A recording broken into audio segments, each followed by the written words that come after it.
녹내장 안약의 효과 계속 반복해서 말씀드립니다만 안암 낮추기가 가장 주된 역할입니다. 대부분은 저희들은 여기에 초점을 맞추게 됩니다. 부수적으로 시신경 혈액순환 개선하는 그런 약물을 쓰거나 아니면 시신경 보호하는 약물을 첨가적으로 쓰기도 합니다만 언제까지나 가장 중요한 것은 안압을 낮추는 것이 되겠습니다. 여기서 보시듯이 이게 시판되고 있는 녹내장 약을 모아놓은 겁니다.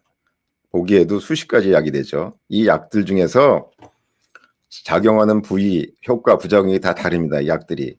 그런데 이것이 더 사람마다 눈에 잘 맞는 성분이 다 다릅니다. 그래서 일률적으로 어떤 환자한테 어떤 약을 쓰고, 예를 들면 뭐 나이 40인 분은 어떤 약을 쓰고 50인은 어떤 약을 쓰고 이런 규정화되어 있는 것이 아니라 환자분의 어떤 약을 쓸 것인가를 써보면서 결정하고 약의 반응을 보면서 바꾸는 그런 과정이 되겠습니다. 그래서 처음에 녹내장 진단을 받으신 분들은 자주 병원에 내원하시면서 이 약이 좋은지 저 약이 좋은지 자꾸 가늠해보는 이유가 여기에 있습니다. 올바른 안약 사용 방법에 대한데 이게 녹내장 학회에서 나온 팜플렛에서 나온 얘기인데요. 다시 한번 강조를 드리겠습니다. 우선 쓰라는 사용 횟수가 정해진 것이 있으면 거기를 정확히 지키셔야 됩니다. 그 다음에 매일 일정한 시간에 규칙적으로 점안하시는 게 좋고요. 사용 전에 깨끗하게 손을 씻는 게 좋고요. 이렇게 여기 지금 사진처럼 누워서 하시든지 아니면 턱을 젖혀서 눈을 위로 보게 한 다음에 아랫눈꺼풀을 아래로 당겨서 벌어진 공간 사이로 여기 눈을 점안약을 한 방울 떨어뜨려서 눈을 안약을 넣게 됩니다. 한 방울만 점안하는 것이 좋고요. 많이 넣는다고 좋은 건 아닙니다. 여러 방울 점안하면 다 밖으로 빠져나오기 때문에 의미가 사실은 별로 없습니다. 그 다음에 눈에 안약 용기의 끝부분이 닿지 않게 하는 것이 중요한데 여기 닿으면서 각막이나 눈에 상처를 주게 되면 요것 때문에 또 문제가 되기도 하기 때문입니다. 또는 눈 주위에 묻은 안약은 살짝 눌러서 닦아내는 것이 좋고요. 점안 후에는 눈 깜빡이지 말고 살짝 감고 있는 것을 저희가 권유드립니다. 그 다음에 다른 안약과 함께 사용할 경우에는 5분 이상의 간격 두고 사용하는 것을 권유를 해드립니다. 밤에 한번 넣는 안약을 아주 많이 쓰실 겁니다. 이거 대부분이 처음에 이런 약들을 많이 쓰게 되는데요.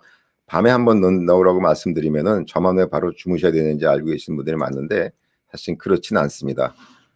밤에 넣는 안약은 밤에 넣는 것이 효과가 제일 좋기 때문에 밤에 넣으라고 말씀드리는데 일정한 저녁 시간에 점안하셔도 됩니다. 이를테면 9시에 점안하셔도 되고요. 10시에 점안하셔도 되고요.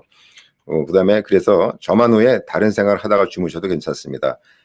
주무시기 전에 약 넣으라고 그러면은 잊어버리고 기다리다가 주무시는 경우가 많아서 이렇게 말씀드리기도 합니다. 하루 2번 넣는 약도 꽤 있는데요. 간격을 어떻게 조정해야 되나요? 이렇게 질문하신 분들이 많고요. 근데는 12시간 간격이 좋습니다. 아침 8시에 넣으시면 저녁 8시, 아침 9시에 넣으시면 저녁 9시 이렇게 넣는 것이 좋은데 뭐 한두 시간 또는 그 이상 조금씩 차이가 나는 것은 큰 문제가 없다고 알고 계시면 됩니다. 또 녹내장 약을 한 번 쓰면 중독돼서 계속 써야 되나요? 이렇게 여쭤보시는 분들이 또 의외로 많으세요. 근데 그렇지 않다는 거죠. 녹내장 약을 쓰는 이유는 꾸준히 쓰는 이유는 약에 중독되어서가 아니라 관리를 하기 때문입니다. 제가 혈압을 가지고 있는데요. 혈압약은 계속 먹어야 되거든요. 혈압약을 먹으면 혈압이 떨어지고 안 먹으면 혈압이 올라갑니다. 이거랑 마찬가지로 녹내장 약은 쓰면 안압이 떨어지고 안 쓰면 안압이 올라가게 돼서 녹내장이 완치되는 병이 아니기 때문에 관리하기 위해서 약을 쓰는 것이지 중독되어서 쓰는 것은 아니기 때문입니다. 그다음에 어떤 경우에는 녹내장 상태가 심하지 않고 몇 년 동안 봐서 진행하지 않는다고 생각될 때는 녹내장 약을 중단하는 경우도 있을 수 있습니다. 녹내장 안약에 부작용이 있을 수가 있는데요. 충혈과 따가움 이거 가장 많고요. 눈꺼풀 변화가 있을 수 있습니다.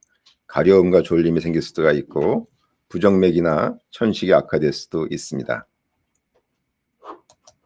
사진을 보시면 이것은 왼쪽은 약을 넣기 전에 눈의 사진이고요.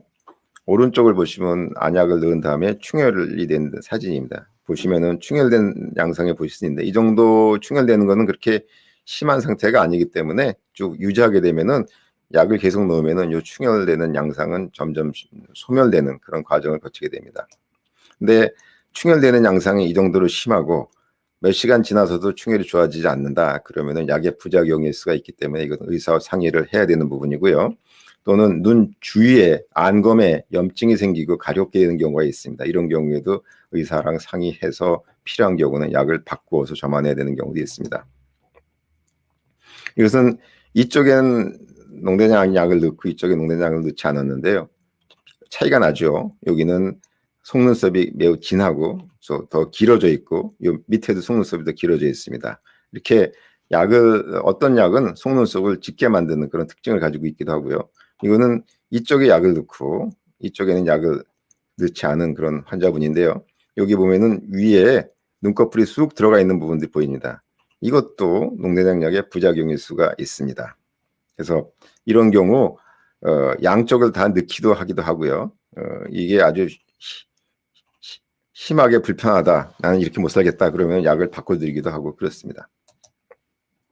그다음에 부작용이 생길 수가 있다는데 걱정이 됩니다. 이렇게 말씀하시는 분들이 많죠. 근데 사실은 이렇게 많이 걱정할 필요가 없습니다. 중요한 것은 거의 대부분의 부작용은 약을 중단하면 사라집니다.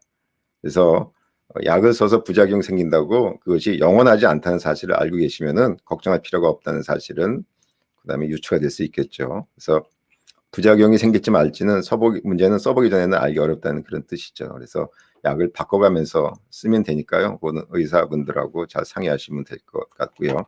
천식과 부정맥을 악화시키는 약들이 농대장약들이 있기 때문에 이런 것들은 미리 조심해서 확인하는 것이 필요할 것 같습니다.